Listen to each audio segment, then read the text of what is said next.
tous. Bienvenue à cet atelier où on va parler de stratégie de recrutement et de formation pour la transition écologique. Alors vous l'avez peut-être remarqué, soit dans le programme de BIG, soit au travers des conférences auxquelles vous avez assisté depuis ce matin, la transition écologique, c'est un sujet incontournable. Si on regarde le programme, on voit qu'on a des ateliers sur le béton bas carbone, le stress hydrique, la sobriété hydrique, la transition écologique et les risques environnementaux, la comptabilité en triple capital. Tous ces sujets sont très intéressants, mais ils sont très souvent abordés sous un prisme technique. Et ils sont techniques. Dans l'heure qui suit, on vous propose d'aborder ces mêmes sujets, mais sous le prisme des ressources humaines. Et donc, pour l'introduction, il y a un chiffre qu'on va partager avec vous. C'est un chiffre du Forum économique mondial qui indique que d'ici à 2028, ils estiment que c'est 44% des compétences fondamentales des travailleurs qui vont évoluer sous l'effet de deux principaux éléments, la technologie, donc l'IA notamment, et la transition écologique. Et donc, les entreprises, elles vont devoir se muscler leurs compétences en interne, renforcer leurs équipes sur ces sujets-là. On entend de plus en plus parler de verdissement de métiers, voire on voit même apparaître des nouveaux métiers. Pour parler de ces sujets, je suis très bien entourée avec un panel de 3 experts. Donc, nous avons Caroline Renoux, qui est présidente du groupe Burdeo, cabinet de conseil en recrutement, et directrice générale de la plateforme People for Impact, plateforme de freelancing dédiée à la transition écologique. Et elle viendra partager avec vous son expertise du marché de l'emploi. Nous avons aussi Anne-Claire Barbery, qui sera notre témoin entreprise. Elle est directrice RSE et innovation du groupe Perial. Le groupe Perial, c'est une entreprise familiale qui travaille dans la gestion d'actifs immobiliers et l'épargne responsable, avec 2 activités, la gestion de fonds immobiliers et la transformation de biens obsolètes. Et puis, pour représenter l'expertise formation en entreprise, nous avons Ambroise Collomb, directeur général des Nouveaux Géants, qui est un organisme de recherche et de formation spécialiste de la transition écologique et dont la mission est de vous apprendre votre métier en plus écolo. Quant à moi, je suis Magali Passerotti, responsable de l'Académie du climat de BPI France, une académie interne qui a vocation à former nos collaborateurs. Vous aurez aussi la parole, puisqu'en fin d'atelier, on garde un temps pour vos questions avec notre panel. Et s'il y a des personnes en ligne, on prendra aussi vos questions dans le chat. Pour démarrer, ce sera pour toi la première question, Caroline. Aujourd'hui, quand un dirigeant d'entreprise a besoin de recruter un profil pour travailler sur ses projets de transition écologique, qu'est-ce qu'il recherche comme profil ? Bonjour à tous. Alors aujourd'hui, quand un dirigeant d'entreprise a besoin de recruter, d'avoir des compétences sur ces sujets, la première chose qu'il va rechercher, c'est vraiment une expérience en business et si possible son business. C'est-à-dire quelqu'un qui comprend très bien le business model, qui comprend l'entreprise, qui est expérimenté sur le sujet. Ensuite, ce qu'il va regarder, c'est la capacité à conduire le changement. Parce que, on le voit ici, il y a des technologies partout. Elles sont évidemment essentielles, mais la conduite du changement, si elle n'est pas là, on peut inventer toutes les technologies du monde, ça ne va pas fonctionner. Et puis, après, on va chercher quelqu'un qui a plutôt à la fois du courage et de l'humilité. Courage de dire ce qui ne va pas, courage de bousculer les idées reçues, et puis humilité parce que on teste, on essaye, les solutions, on ne les connaît pas toutes, donc parfois il faut revenir en arrière. Et puis bien sûr, il y a tout un panel de hard skills, donc les compétences techniques qui sont essentielles. Donc ça peut être déjà une connaissance générale de la RSE. On ne peut pas être expert de tout en RSE. C'est impossible d'être expert du carbone, des droits humains, de la biodiversité, du reporting extra-financier, mais il faut au moins avoir une bonne culture générale sur le sujet, savoir où on peut aller rechercher les expertises, et puis après développer 1 ou 2 compétences spécifiques comme le carbone ou le reporting extra-financier par exemple. Aujourd'hui, est-ce que ces profils, on les trouve facilement ? Alors, ces profils, on ne les trouve pas facilement, ça c'est très clair. Moi, ça fait 14 ans que j'ai monté Birdeo. Les profils au départ qui s'intéressaient à ces sujets, c'est des gens pour lesquels il n'y avait pas de formation. C'est des gens qui se formaient comme ça sur le terrain. D'ailleurs, je vois un pionnier arrivé bien avant moi qui est là, donc il y a une vingtaine d'années, qui fait de la RSE. Donc c'est vraiment des gens qui se sont formés tout seuls. J'ai vu une première évolution en 2016.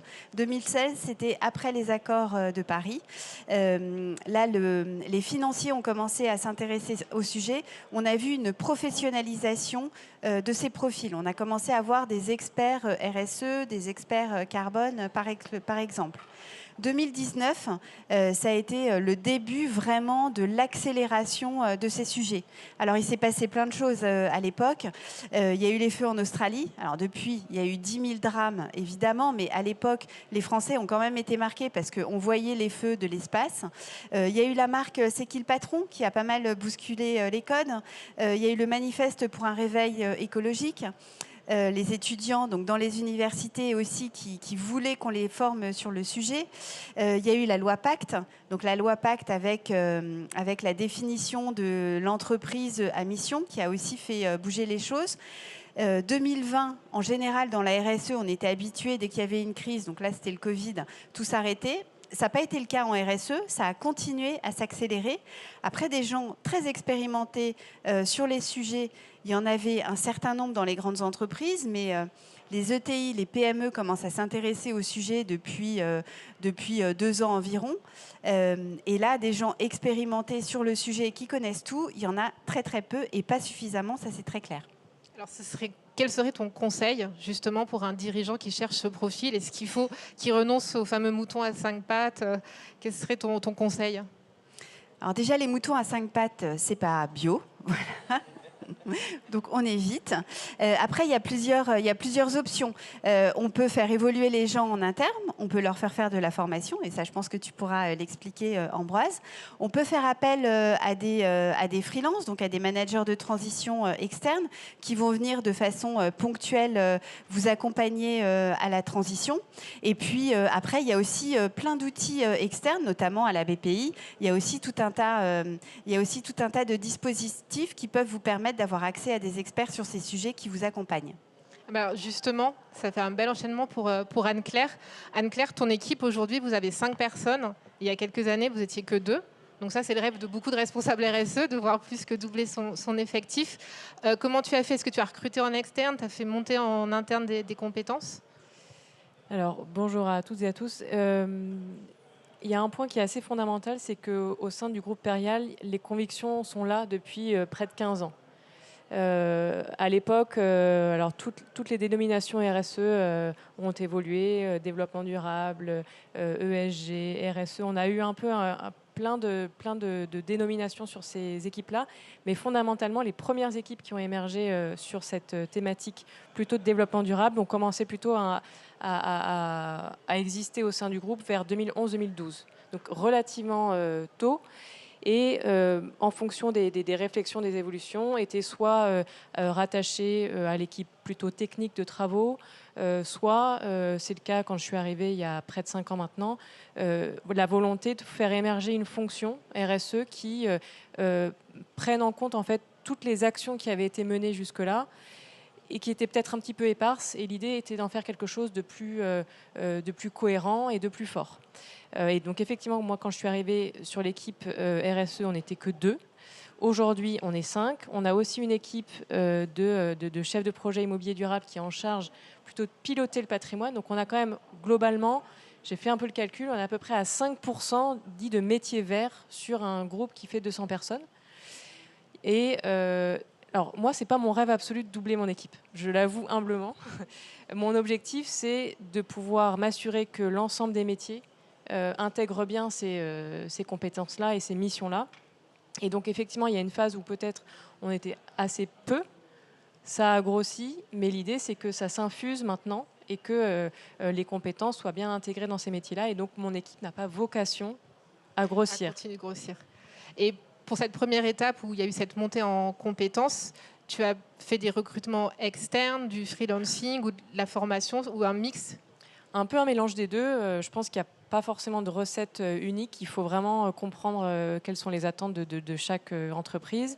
Nous, on avait la chance de pouvoir capitaliser sur quand même des convictions, des compétences qui étaient là. Et donc, il y a eu du recrutement externe. Il y a eu aussi de la montée en compétences de personnes en interne. Moi, j'ai une personne dans mon équipe qui a plus de 20 ans d'expérience dans la société et qui est devenue responsable du système de management environnemental, donc de manière transverse, par ses qualités d'auditrice, de gestion de la qualité, puis gestion des sujets environnementaux. Donc il y a aussi cette possibilité-là. On a fait appel aussi à du freelance, notamment avec la plateforme People for Impact, sur des sujets très précis, très ponctuels, avec des échéances assez courtes, que ce soit sur des projets précis type labellisation ou certification, ou sur débroussailler certains sujets réglementaires qui arrivent et sur lesquels on a besoin peut-être d'avancer un peu plus précisément. Et aussi beaucoup de formations internes aussi, mais alors là plutôt pour les équipes, on va dire métiers. Beaucoup de formations, beaucoup de sensibilisation, une transformation des missions avec les équipes RH aussi, la définition d'objectifs très précis dans leur feuille de route. Et donc aujourd'hui, je dirais qu'on est à peu près à 70% de métiers verdissants au sein du groupe. D'accord. Et quand tu as fait des recrutements, est-ce qu'il y avait des compétences où c'était un peu plus difficile de trouver ce que tu recherchais au moment où toi tu l'as fait? Ce qui est assez compliqué, c'est de pouvoir trouver la bonne personne sur des sujets extrêmement précis qui sont très récents. D'où l'importance aussi de travailler effectivement avec des experts freelance pour nous aider en fait à débroussailler, puis ensuite comprendre les compétences dont on a besoin de manière plus pérenne. Mais donc effectivement, quand on a besoin de travailler sur la labellisation ISR des fonds immobiliers, c'est pas évident de trouver quelqu'un qui l'a déjà fait, qui le comprend, qui connaît toutes les subtilités. Pareil pour des réglementations qui arrivent. Donc moi, ce que je recherche en général quand on recrute, c'est plutôt des personnes qui ont effectivement une bonne culture générale et qui ont aussi cette curiosité et cette facilité d'apprendre de nouvelles choses. Voilà, c'est plutôt ça en général qu'on recherche. Et tu l'as dit au tout début, pour vous, il y a un élément fondamental, c'est l'engagement au départ des dirigeants. Est-ce que tu as identifié un autre facteur de succès qui t'a permis aujourd'hui d'avoir ce taux d'emploi verdissant? J'imagine que vous n'avez pas travaillé justement de façon isolée sur ce sujet des verdissements des postes. Je pense qu'on s'est dit, on a ces convictions-là, on a aussi envie de rester leader sur notre marché parce que ça évolue beaucoup. Je pense que beaucoup d'entreprises souhaitent avoir ce discours extra-financier. Et pour rester leader, on s'est dit, finalement, il faut qu'on réussisse à faciliter un peu la vie de tout le monde et surtout intégrer ça de manière classique dans les métiers. Et donc pour ça, évidemment, la cellule RSE, ESG ne suffit pas. Il faut vraiment que pour tous les actes de gestion, toutes les opérations, ce soit un réflexe. Et pour ça, malheureusement, je n'ai pas la faculté d'intervenir partout tout le temps. Et donc j'avais besoin de m'assurer que tout le monde comprenait bien les enjeux. Ce qui facilite aussi beaucoup, c'est la réglementation. Tu l'as dit, la loi Pacte en 2019, forcément accélère les possibilités. Et donc, pareil, pour rester toujours compétitif, on se dit, évidemment, il faut qu'on prenne cette opportunité-là, donc qu'on définisse notre raison d'être, qu'on devienne entreprise à mission. Et donc, tout ça, mécaniquement, entraîne en fait tout le monde, entraîne toute la direction. Et quand on se refixe des objectifs stratégiques, mécaniquement, la raison d'être, c'est plus quelque chose qui est à part, c'est vraiment quelque chose qui donne l'orientation stratégique du groupe. C'est vraiment un projet d'entreprise qui a permis... C'est un vrai projet d'entreprise. Et donc, tu l'as mentionné, il y a eu de la formation, pas mal de formation. Du coup, Ambroise, quand une entreprise veut lancer un plan de formation, se dit que l'option qu'elle va privilégier ou qu'elle va activer, c'est la montée en compétences en interne. Par quoi est-ce qu'il faut commencer Alors, d'abord, je voudrais aborder deux notions. On a dit métier vert et métier verdissant. Je ne sais pas si c'est clair pour tout le monde. Les métiers verts se considèrent être les nouveaux métiers de la transition écologique. Métier verdissant, c'est tous les métiers qui existent, qu'on soit RH, en IT, en juridique, en finance, et qui vont incorporer des nouvelles compétences, des nouveaux gestes métiers. Et je voudrais apporter une deuxième distinction. Il y en a qui connaissent ici, en levant la main, la fresque du climat. Ok, bon, c'est bon. La fresque du climat, c'est un super atelier, qui est un atelier de sensibilisation. Et pourquoi je vous parle de ça? Parce que souvent, on confond sensibilisation et formation. Et je voudrais faire cette différence pour répondre à ta question. Sensibiliser, c'est un objectif passif, c'est-à-dire je vais expliquer le problème et la prochaine fois que je reviens vers cette personne, elle sera sensible, elle sera à l'écoute de ce que je vais lui proposer. Former, c'est actif, c'est-à-dire je vais faire en sorte que cette personne, elle soit compétente en tant que comptable, logisticien, commercial, pour mener la transition écologique dans sa zone de responsabilité qui est celle de son métier. Donc c'est deux objectifs complètement différents. Et en effet, aujourd'hui, on constate que quasiment toutes les entreprises, ou en tout cas beaucoup d'entreprises, et en particulier les plus grosses, ont bien avancé sur le sujet de la sensibilisation. La fresque du climat, je crois que c'est plus d'1 million de personnes qui l'ont vécu, et les entreprises ont été vachement relais de ça. Sur la formation, en revanche, il y a des choses qui sont faites, mais c'est en train de démarrer. Cette transition des métiers, concrètement, elle est en train de démarrer. Et donc, pour la formation, la montée en compétences, je crois que vous parlez d'une analyse au départ pour voir quels métiers sont à prioriser quand on se lance dans un programme de formation. Alors, pour prioriser, déjà, il faut comprendre que tous les métiers ont un impact. C'est quelque chose qui n'est pas toujours le cas. Aujourd'hui, il y a beaucoup d'entreprises qui privilégient le fait de former des équipes qui sont en rapport fort ou qui pèsent lourd dans le bilan carbone et les autres limites planétaires. Et souvent, du coup, ça va être les équipes des achats ou les équipes de l'offre qui, dans beaucoup d'entreprises, représentent 80-90% du bilan carbone. Ce n'est pas vrai, évidemment, dans tous les secteurs, mais ça peut être le cas. Ça, c'est ce qu'on appelle l'impact direct d'un métier. C'est-à-dire que si j'achète des produits qui sont moins carbonés, je réduis le bilan carbone de l'entreprise. Il y a 2 autres types d'impact à un métier qu'il ne faut pas oublier et qui peuvent être des vecteurs de changement énormes. Le deuxième, c'est l'impact indirect. L'impact indirect, c'est je suis en RH, par exemple, ou je suis en finance, et je vais avoir une influence sur les autres collaborateurs. Parce qu'en tant que RH, je vais changer les systèmes de rémunération. En tant que financier, je vais changer les grilles de décision en incluant des critères extra-financiers. Et en faisant ça dans l'entreprise, je fais bouger tous les autres départements de l'entreprise. Et ça, c'est un impact indirect qui est extrêmement fort. Et ensuite, il y a le dernier impact qui est un impact systémique. Pour en citer qu'un seul, ce serait le marketing. C'est de dire, l'écosystème de l'entreprise, il a aussi des parties prenantes externes. Et dans mon métier, peut-être que là où je joue le plus grand rôle, c'est en embarquant les parties prenantes externes. Donc ça va être mes clients, par exemple, à qui je vais m'adresser. Si je fais des spots télé vus par des millions de personnes, je peux raconter des nouveaux récits de la consommation. Si je suis, même pour reprendre l'exemple des achats, j'ai tout un panel fournisseurs que je peux embarquer, pas tant dans la contrainte, mais voir comment on construit ensemble. Nous, on a travaillé ensemble en ce moment avec une entreprise qui est en train de construire un éco-score sur ses produits. Et la plupart de ces produits, c'est les fournisseurs qui les font, puisque c'est une entreprise de distribution. Et donc, ils essaient de rassembler aussi cet écosystème pour les faire progresser. Donc, pour prioriser, pour répondre à tes questions, il y a vraiment un enjeu de prioriser dans à la fois l'impact direct, l'impact indirect et systémique, mais pas se dire juste je reprends le bilan carbone et je pars par la grosse case, quoi. Et aujourd'hui, parce que vous avez une approche qui est très essentiellement par métier, est-ce qu'il y a une demande, il y a des métiers qui ressortent et une demande qui est plus forte sur la formation de certains métiers? Ouais. Typiquement, du coup, c'est aujourd'hui de façon logique. Les achats et l'offre, c'est quelque chose, quand je dis l'offre, c'est les produits. C'est des métiers qui sont en effet extrêmement sollicités. Et après, on voit arriver quelques autres métiers doucement, mais aujourd'hui, c'est surtout ça. Oui, vas-y, Caroline. Oui, pour compléter peut-être sur les métiers, effectivement les achats, notamment dans les grands groupes, c'est là où sont apparues les premières spécialisations vraiment par métier, donc notamment les achats responsables. Et ce qui est intéressant quand on est une ETI ou une PME et qu'on travaille avec les grands groupes, ça peut être une fonction aussi qu'on peut verdir, comme tu dis, alors assez facilement, je ne sais pas si c'est le terme, mais en tout cas il y a des formations, et je pense que vous en faites aussi, mais qui existent depuis longtemps, il y a des retours d'expérience. Après, un deuxième métier qui évolue aujourd'hui énormément, ce sont les directions financières et les directions comptables. Parce que, alors, est-ce que le terme CSRD, vous avez déjà entendu ce mot? Levez la main.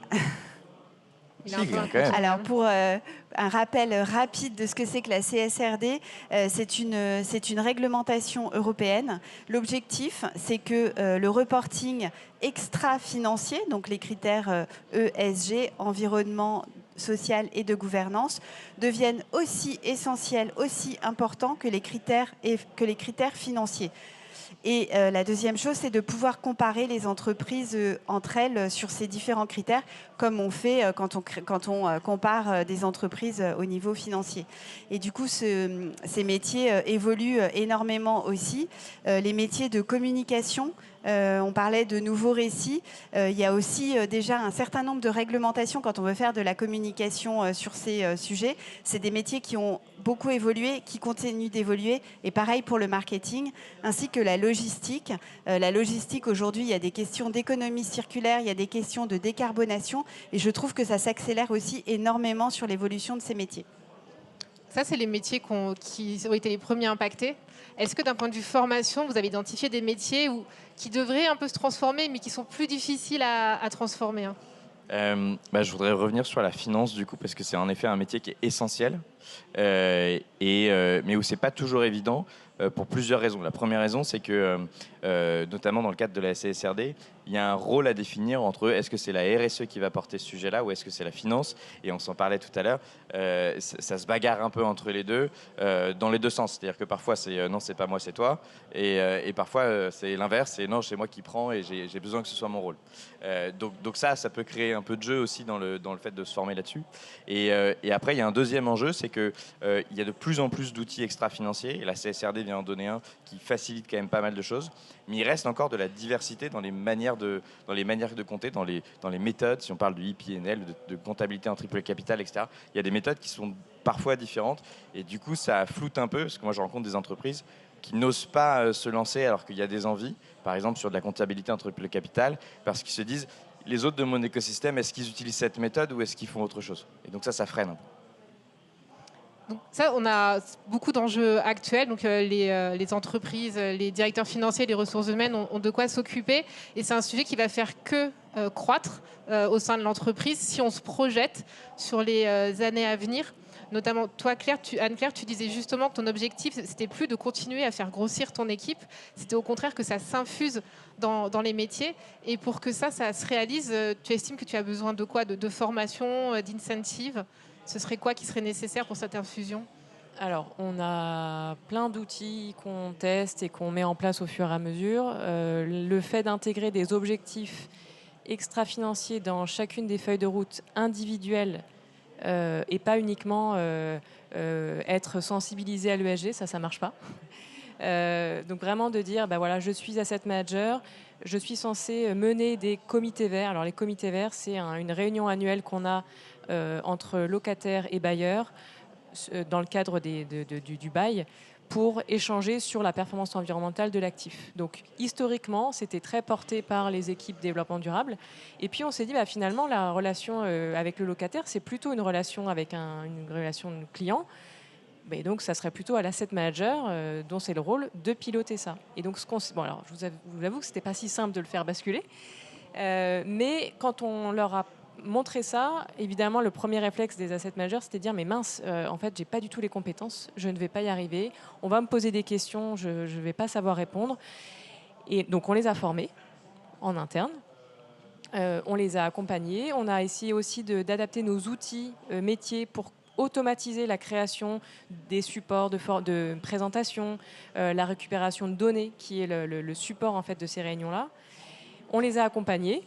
Et puis, l'idée, c'est qu'ils soient ensuite complètement autonomes sur ces réunions-là, qu'ils soient à l'aise et qu'ils intègrent l'ensemble de ces projets-là, de ces plans d'action-là, dans la discussion qu'ils ont avec leurs locataires.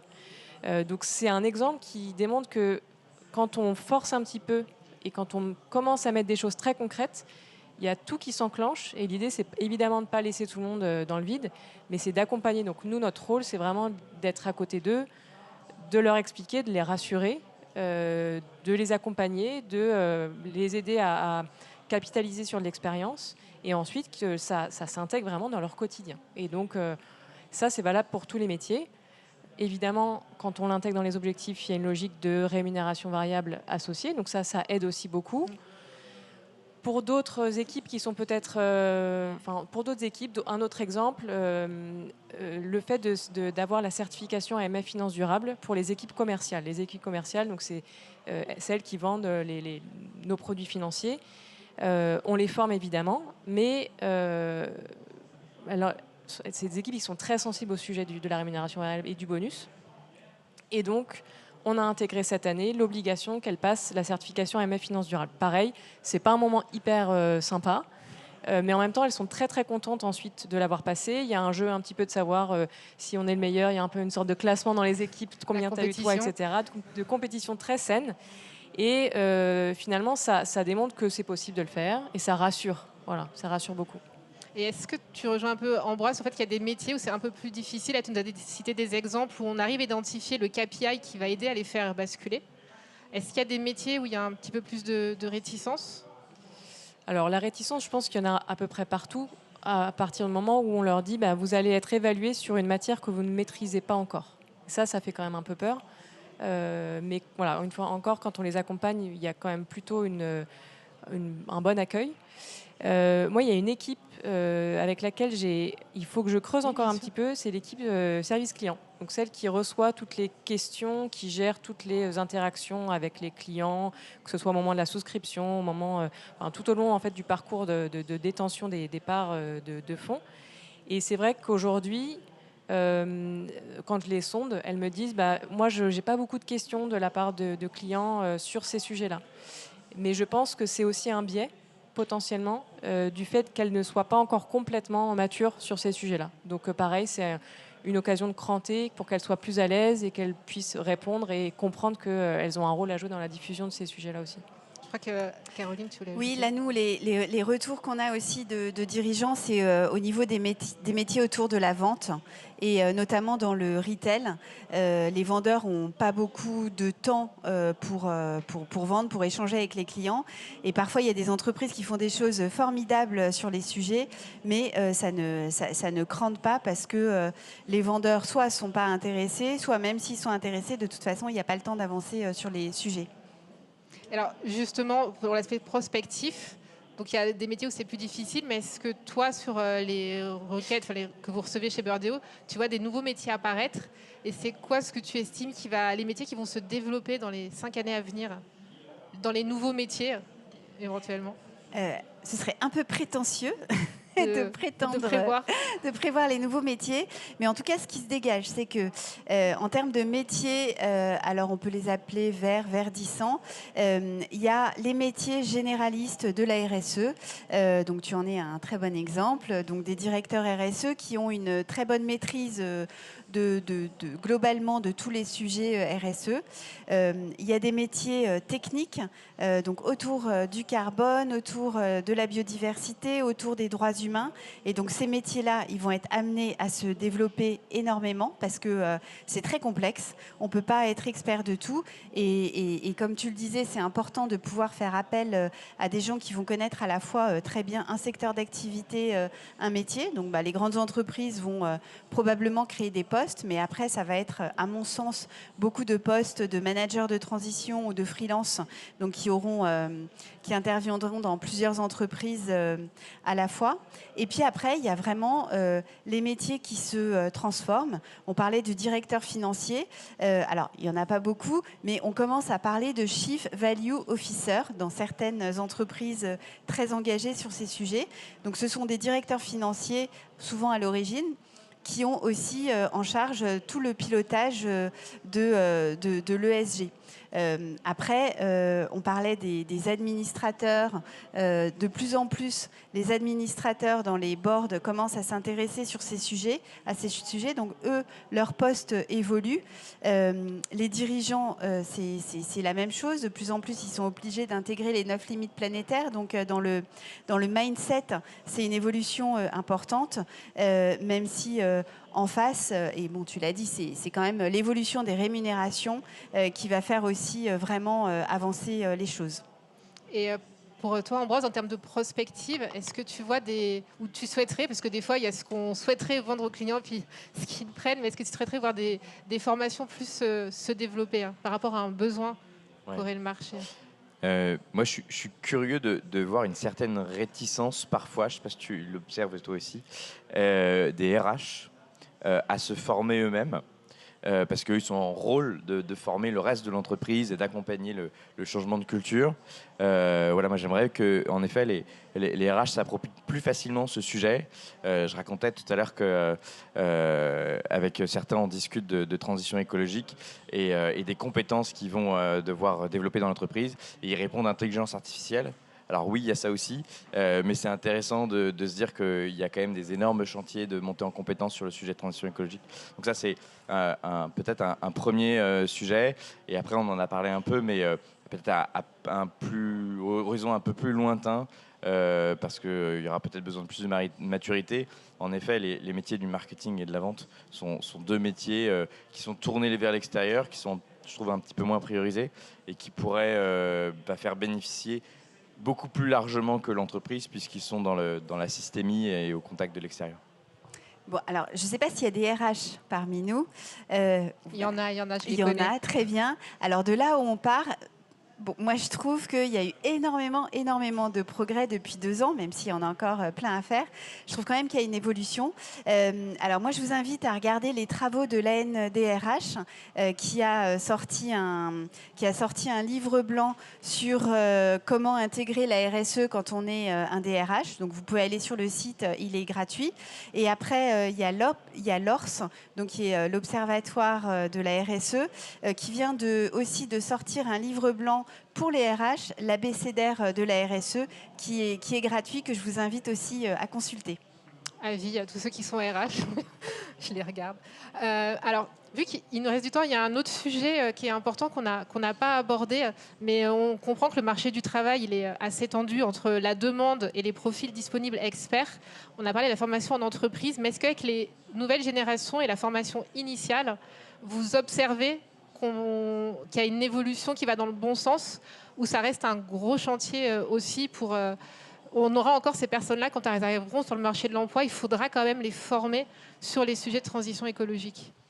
Alors moi, je regardais ça de près avant, parce que je travaillais à HEC avant de monter les nouveaux géants. Et au moment où, justement du réveil, du manifeste pour un réveil écologique, petite anecdote personnelle, moi c'est pour ça que j'ai monté cette boîte, c'est que les étudiants me challengeaient sur ce que je leur apportais justement sur ces sujets-là. Gérer une majeure d'entrepreneuriat, et il y avait, on n'était juste pas assez bon en fait. Et moi, ma bascule, je l'ai fait grâce à eux. Parce qu'en fait, ils m'ont suffisamment poussé pour que je me dise il y a un truc que j'ai pas compris, il faut que j'aille creuser. Et puis voilà. Donc oui, je trouve que les écoles poussent beaucoup sur le sujet. Et maintenant, j'y suis plus, mais de ma fenêtre, j'observe quand même. Ce qui me rassure, c'est que la compétition a bougé. Il y avait la compétition de qui est le plus digital, de qui est le plus entrepreneur. Et là, j'ai l'impression que c'est la compétition de qui est le plus vert. Et pas seulement dans les programmes spécialisés, mais ça rentre vraiment dans les cursus pour tout le monde, avec un challenge assez important pour les écoles qui est la cohérence. La cohérence dans la transition écologique, c'est un sujet qui m'énerve un peu. C'est pas cohérent, la transition écologique, ça marche pas comme ça, dans le sens où forcément, c'est une transition, donc il y a des choses qui vont bien et pas bien. Et c'est vrai qu'il y a des professeurs historiques qui racontent un peu le discours qui a toujours marché, et à côté de ça, on leur amène les limites planétaires et des trucs de fou, et ça cohabite pas bien. Mais néanmoins, je trouve qu'il y a vraiment un effort assez soutenu sur ce sujet-là, et une compétition assez saine autour de ces thèmes. Est-ce qu'ils sont déjà sur le marché de l'emploi? Enfin, vous, dans les candidats que vous avez, est-ce que ceux qui sont plutôt sur des profils juniors, ils ont déjà cette compétence, ou ils doivent quand même l'acquérir quand ils sont en entreprise? Globalement, c'est pareil. Moi, je trouve que depuis 2-3 ans, il y a eu énormément d'évolutions dans les universités et les grandes écoles sur ce sujet. Alors, on dira quand même que ça va pas assez vite, ça va pas assez loin, parce que aussi le temps de la recherche n'est pas le même que le temps en entreprise. Donc il y aurait quand même besoin d'accélérer. Il y a une notion de cohérence aussi, c'est-à-dire qu'à la fois les étudiants, on va leur parler des 9 limites planétaires, et puis en même temps ils vont avoir des cours de marketing sur comment vendre plus aux plus nombreux en utilisant le plus de ressources possibles. Et c'est là où je crois aussi beaucoup au mix des générations, parce qu'on parle beaucoup des jeunes qui ont envie d'aller sur ces sujets-là, et c'est vrai, mais c'est vrai aussi que tous ne sont pas intéressés par ces sujets-là. Et puis il y a aussi une légère incohérence dans le sens on veut de l'écologique et puis en même temps on est complètement accroché à son téléphone qui utilise beaucoup de carbone. Après, il y a aussi beaucoup de gens expérimentés, donc qui ont 30 ans, 40 ans, 50 ans, 60 ans, qui ont vraiment envie d'aller sur ces sujets, de faire la bascule. Et je trouve que leur expérience en entreprise avant, avec ce mixte de cette jeunesse qui pousse plus loin, qui est plus énergique, ça peut vraiment faire des belles choses. Est-ce que toi, Anne-Claire, c'est une dynamique que tu observes peut-être dans les nouveaux arrivants chez Perial? Est-ce que c'est un élément qui joue ou alors c'est quelque chose qu'on entend mais qu'on ne constate pas réellement dans les recrutements? Moi, par exemple, c'est quelque chose que j'entends. Je vois beaucoup d'articles qui disent les jeunes, c'est un élément différenciant quand on les recrute. Ouais. Et quand je demande à des recruteurs, finalement, pas tant que ça. Nous, le retour des équipes RH quand elles reçoivent les candidats, candidates, quel que soit le poste, c'est on me pose systématiquement la question de qu'est-ce que vous faites sur la RSE. Systématiquement.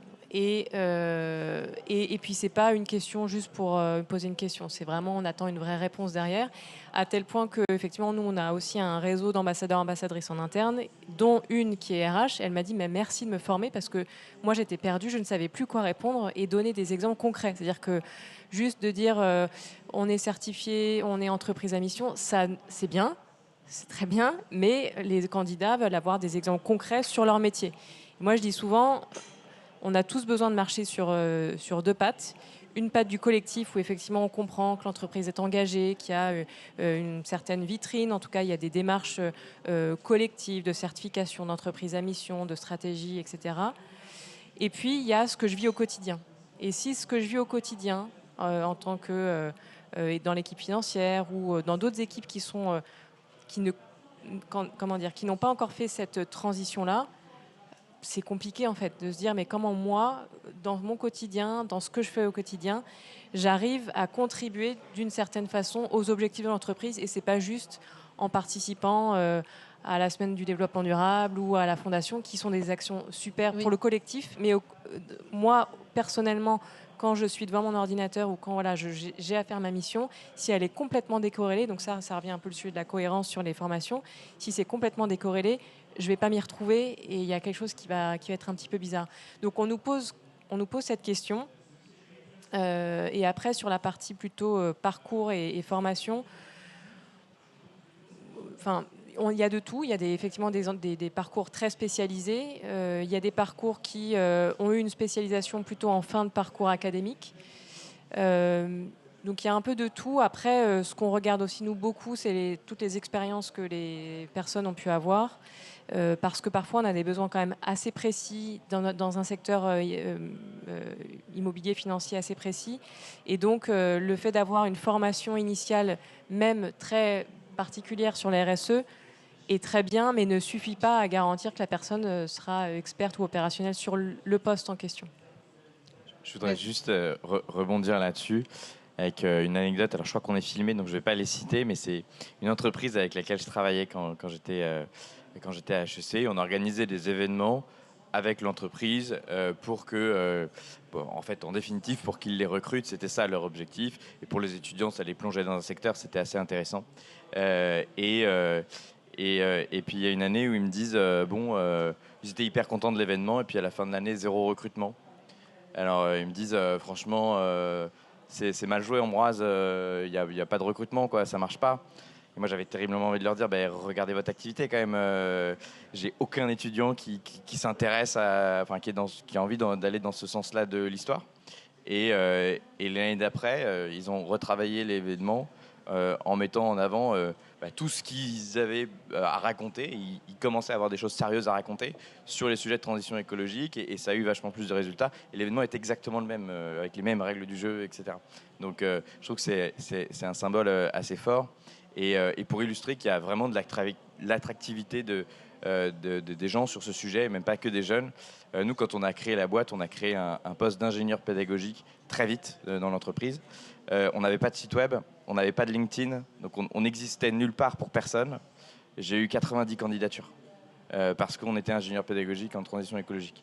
Donc il y a quand même un attrait assez intéressant. Donc si on résume un peu les échanges, quel que soit votre métier actuel, vous êtes déjà impacté par les sujets de transition écologique. Dans les métiers que je retiens qui ne sont pas encore tout à fait, sur lesquels on a un potentiel de formation et de montée en compétences, on a cité les fonctions financières et les ressources humaines. Et que c'est un sujet qui va toucher, quel que soit son profil et son niveau d'expérience, les plus anciens, les plus juniors. Est-ce que, Colin, on a des questions en ligne ? Et après, je prends les questions dans le public. Pardon, il n'y a pas de questions en ligne. Est-ce qu'il y a des questions dans la salle pour notre panel?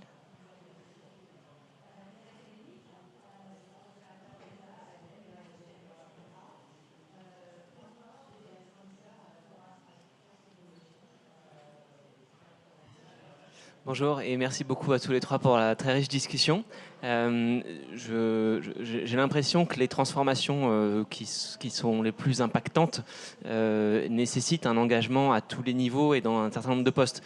Arrêter de construire remplacer la motorisation thermique par électrique, ça reste des voitures de 2 tonnes et on voit que c'est pas ça le paradigme. Il faut passer à des petits véhicules légers pour les trajets courts, etc.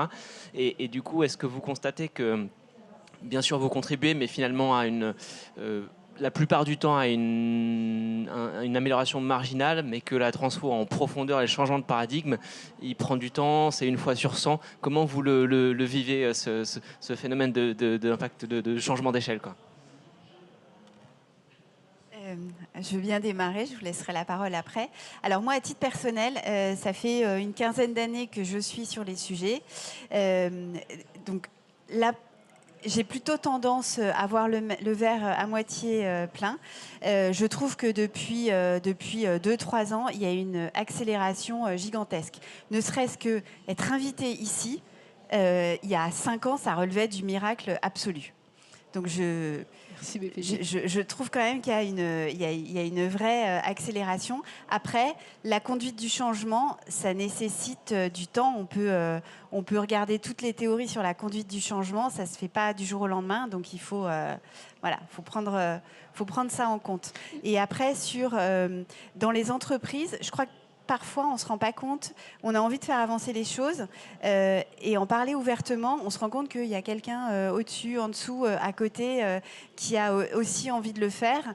Et souvent, quand on se rend compte de ça, on peut aussi aller un peu plus vite.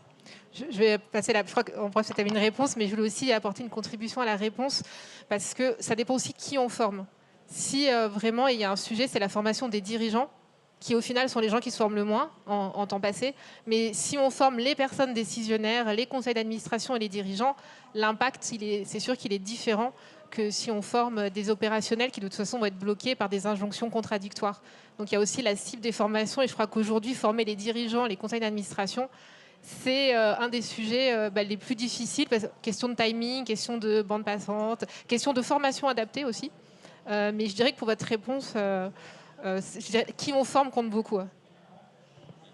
Et là-dessus, pour ceux qui ne les connaissent pas, il faut vraiment saluer le travail de la Convention des entreprises pour le climat, qui s'intéresse vraiment au cœur business, c'est-à-dire comment on change le business model de l'entreprise, et qui forme justement les dirigeants, et qui ont fait des apports à la fois très concrets dans des centaines d'entreprises, et de recherche aussi, puisqu'ils mettent en public les feuilles de route qui sont posées, qui sont extrêmement ambitieuses pour la plupart des dirigeants. Donc il y a vraiment des dirigeants qui, notamment via ce genre de dispositif, font ça. Et après, ça c'est un peu le top-down. Et nous, on forme plutôt les opérationnels, on essaye de faire du bottom-up. Et en fait, ce qui est assez drôle, c'est que on va venir nous chercher pour un besoin particulier de communication responsable. Et en fait, nous, dans nos formations, on s'est mis l'obligation de toujours connecter au business model de l'entreprise. Et en fait, on nous dit, venez, vous allez parler de ça. Et puis, on essaye de remonter jusque-là. Parce qu'en fait, c'est vrai qu'en effet, si on ne vient pas toucher au business model, très souvent, pas très souvent, mais souvent, on peut effleurer un peu le sujet. Et c'est frustrant pour tout le monde. Donc c'est l'idée. Après, moi, j'ai pas ton recul, mais quand on a démarré, je discutais beaucoup avec des RSE qui me disaient... qui était de mon point de vue sur des faux sujets. J'avais une entreprise, je ne sais plus, je crois que c'était de cosmétiques. On a parlé pendant 1 heure du déménagement des bureaux et que les gens jetaient les, je sais plus ce que c'était, les chaises ou j'en sais rien. Et j'ai envie de dire, c'est pas là ton bilan carbone. Et pour le coup, la maturité des gens qui sont experts sur le sujet, moi, j'ai plus du tout de discussion de ce niveau-là aujourd'hui avec des gens RSE. Est-ce qu'il y a une autre question ?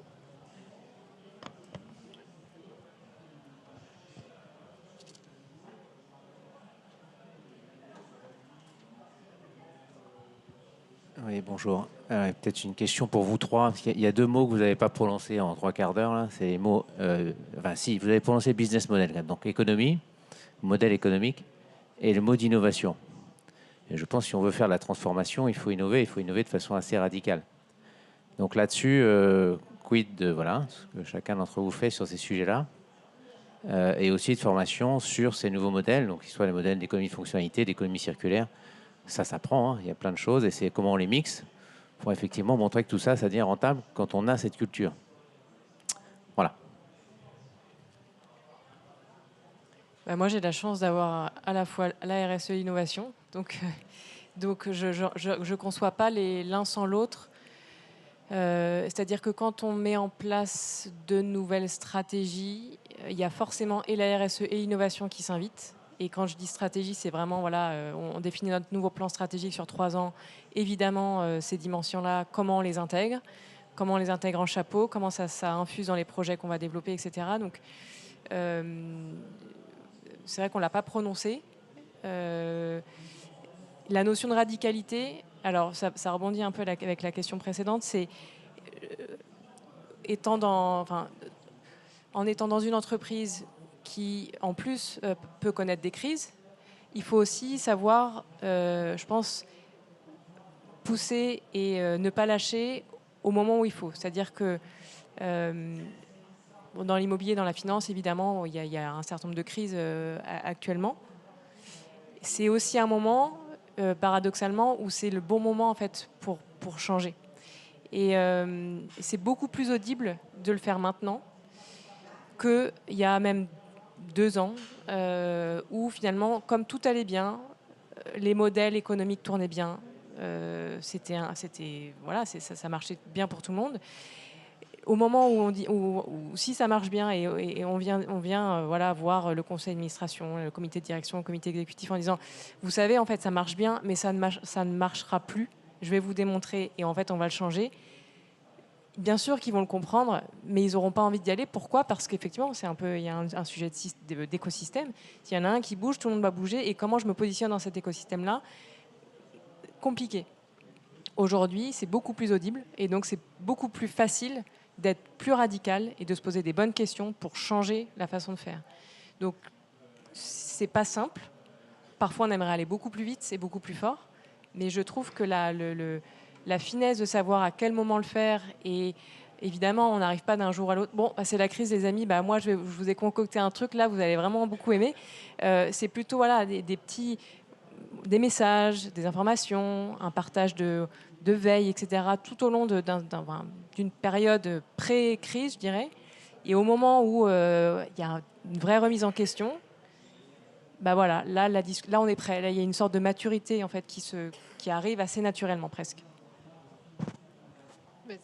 Oui, moi, c'est vrai qu'il y a besoin de transformer les business models, c'est essentiel.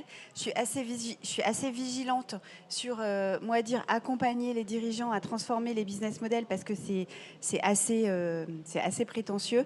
Je pense qu'un dirigeant, à un moment donné, il faut qu'il s'entoure des bonnes personnes pour comprendre qui doit le faire, mais moi, si on me dit pour ma boîte, l'intelligence artificielle, je vais t'expliquer comment tu vas changer ton business model parce que tout va changer, va te faire voir, quoi. Après, je trouve que au niveau sectoriel, il y a de plus en plus de choses intéressantes qui se font. Par exemple, moi, je suis administratrice indépendante dans le secteur d'une boîte dans le secteur de la beauté, la FEBA, donc c'est leur organisme, la Fédération des entreprises de la beauté, en coopétition, donc à la fois en collaboration et parce qu'ils sont compétiteurs, ils avancent sur énormément de sujets ensemble, notamment sur le sujet de l'emballage, sur le sujet du plastique. Et je trouve que ces initiatives sont pertinentes. La même chose pour le Syntec. Donc tu parlais de la Convention des entreprises pour le climat que nous avons fait dans le cadre du Syntec, donc la Fédération des entreprises de conseil. Pareil, on est 40 cabinets, on s'est mis ensemble, on travaille sur des communs pour faire avancer nos business models à nous et pour réfléchir sur ceux aussi de nos clients. Juste sur l'innovation, je voudrais apporter une réponse très concrète. En fait, l'innovation, elle est inévitable quand on se forme sur ces sujets-là et qu'on vient modifier son métier, puisqu'on chausse des nouvelles lunettes.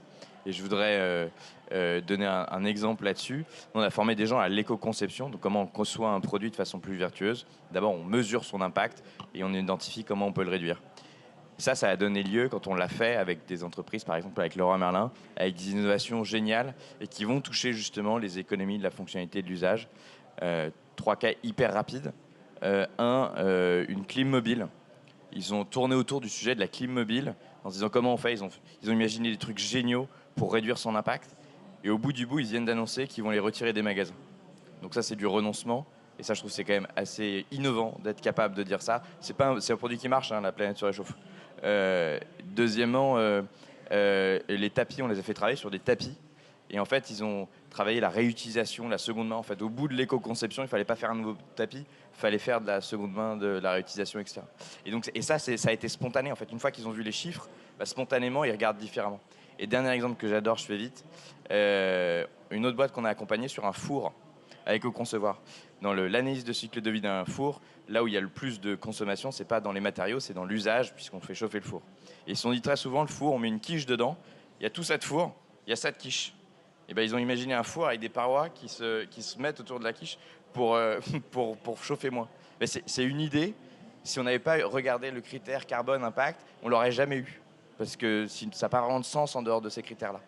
Et finalement, en plus, ça a un sens économique pour les clients parce qu'on va utiliser moins d'énergie, etc. Donc en fait, c'est un vecteur d'innovation formidable de prendre ces nouvelles lunettes et de regarder d'autres valeurs que la valeur financière. Je crois que ça fait partie des qualités de responsable RSE qui sont souvent dites. Il y a la notion de patience pour compléter un peu la réponse. Et ce qu'on entend là, c'est que sur les sujets d'innovation et de business model, les experts, ils savent qu'il faut ça. Mais il faut y aller, il faut planter des graines, pas dire des mots qui peuvent brusquer certains, mais au final, on y arrive forcément. C'est des sujets qui sont intrinsèquement liés, mais dans comment on le market, qu'on va le faire, c'est pas forcément ce qui est affiché, mais c'est effectivement des sujets très liés. Comment on le market, je pense aussi qu'il y a une question de posture.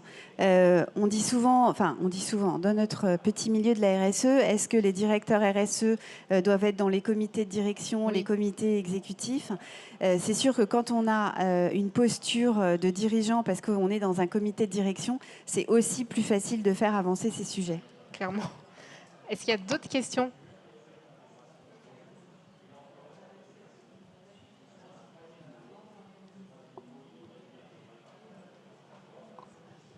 Oui, bonjour, Géraldine Béalu, je suis dirigeante d'un cabinet de conseil en conduite du changement et je voulais faire écho à ce que vous venez de dire par rapport, on dit souvent dans la conduite du changement qu'il faut embarquer, vous l'avez dit vous aussi, toutes les équipes dans ces domaines et en faisant des directions RSE.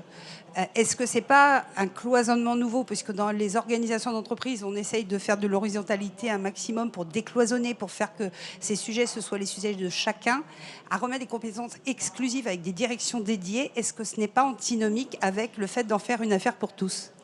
Alors c'est vrai, moi depuis 15 ans, j'entends... Mais la RSE, ça va s'intégrer partout. Il n'y aura plus besoin de directeurs RSE. Pour autant, la finance, c'est partout dans l'entreprise. Je crois que tous les secteurs, toutes les directions de l'entreprise ont un sujet sur la finance. Une entreprise, qu'elle aille bien ou qu'elle aille mal, on ne se pose jamais la question de supprimer la direction financière. C'est juste complètement essentiel. Et s'il n'y a pas de directeur financier, c'est de toute façon le patron qui fait le job. Pour moi, les directions RSE, c'est la même chose. Elles sont absolument essentielles.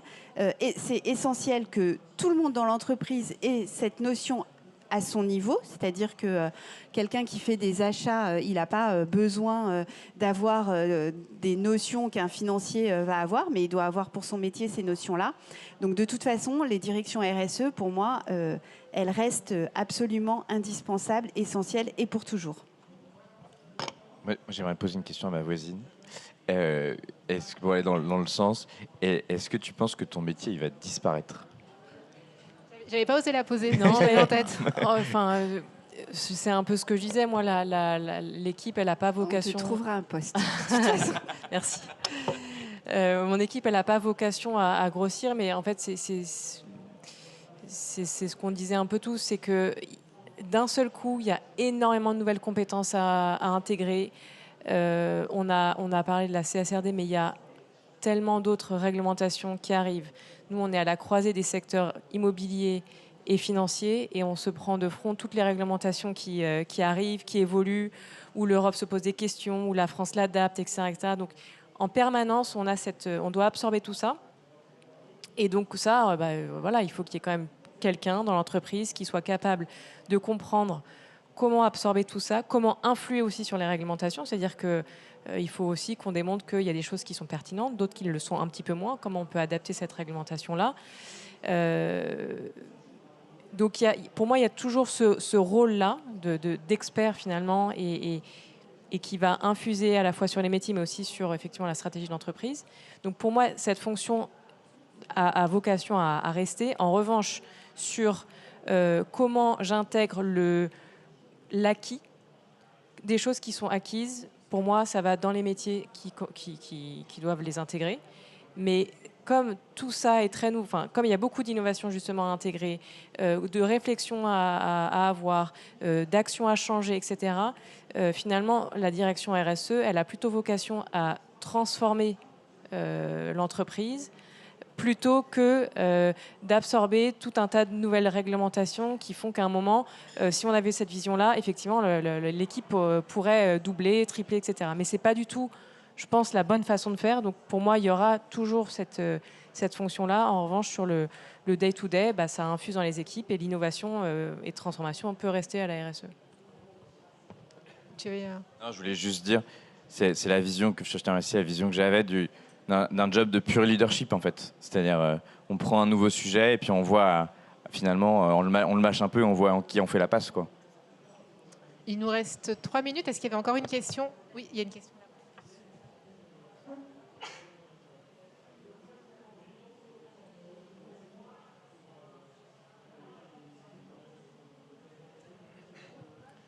Bonjour, Yann Kempf. J'ai créé un réseau de lieux agricoles et créatifs.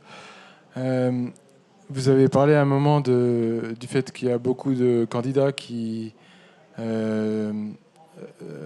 sont intéressés tout d'abord par les critères RSE, mais souvent j'ai l'impression qu'il y a beaucoup de greenwashing, si on peut dire ça comme ça, d'entreprises qui intègrent juste ça pour le côté justement se donner bonne conscience, si on peut dire ça comme ça.